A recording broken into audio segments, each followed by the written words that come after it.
अरे जहिया से सुनले बानी दिलवा हमार टूटता। अरे जहिया से सुनले बानी दिलवा हमार टूटता। चुलबुलिया रे डोलिया होलिया में तोर टूटता। चुलबुलिया रे डोलिया होलिया में तोर टूटता। लइकवा आगे कहता है भैया बचपन के प्यार कोई हमनी के छूटता। बचपन के प्यार कोई हमनी के छूटता। चुलबुलिया रे डोलिया होलिया में तोर टूटता। चुलबुलिया रे डोलिया होलिया में तोर टूटता। राकेश बाबा अंतरा में कहले बा लइकवा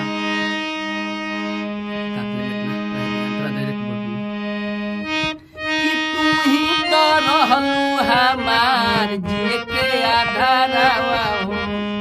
आयो चक्के में छोड़ गइलू बीच में धारावा हो। लइका कहता भैया कि तू ही तो रहलू हमार जिए के आधारवा हो। आयो चक्के में छोड़ गइलू बीच में धारावा हो। रही रही के सुनाए डार्लिंग जीवा हमार सुखता। अरे रही रही के सुनाए डार्लिंग जीवा हमार सुखता। सुनवा रे फोन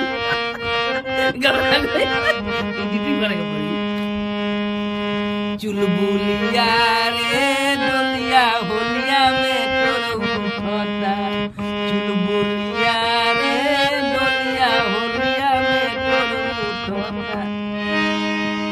सरकार बा भैया सरकार में राकेश बाबा लइका कहले बा कि तू ही तो धरवलू हमके लभ के बीमारी हो। तब काहे भूल गइलू भूला हमार प्यार। अरे तू ही तो धरवलू हमके लभ के बीमारी। तब काहे भूल गइलू हमार प्यार। लगे तो और से रेली कैमरा के लोग आराम से देखे काम कर बढ़ू भाई कि तू ही तो धरवलू हमके लभ के बीमारी हो। तब काहे भूल गइलू भूला हमार प्यारी हो। अरे तू ही तो धरवलू हमके लभ के बीमारी हो। तब काहे भूल गइलू बोला हमार प्यार। भैया लोग आवाज लाग गइल बा बुखार लगल बा ऐसे आवाज फंसता। गाना बढ़िया बारे कौन गइल बा।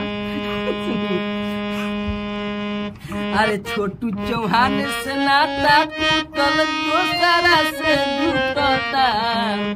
अरे छोटू चौहान के छोड़लू नाता दोसरा से जुटता। अरे छोटू चौहान के छोड़लू नाता दोसरा से जुटता। चुलबुलिया रे डोलिया होलिया में तोर उठता। चुलबुलिया रे डोलिया होलिया में तोर उठता। राकेश बाबा मन करी जानता नहीं क्या बात बा। ई ब्लॉक हमनी के बढ़िया नहीं खे भइल कहियो दूसरा दिन बनावल जाई। इस छोड़ल ना जाई गड़बड़ा आवाज ठीक है। हां